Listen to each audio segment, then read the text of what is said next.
You're tired na? Sus, pila palang gani ang nalakat mo?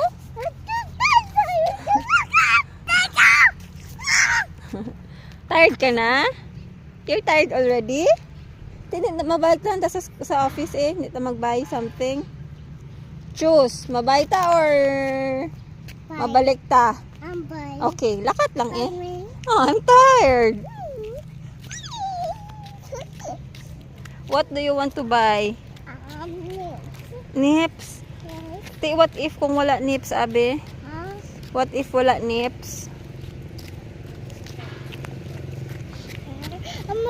Oh, mga chicks, oh. Say hi sa chicks. Hi! Mabay something. Mabay kami something.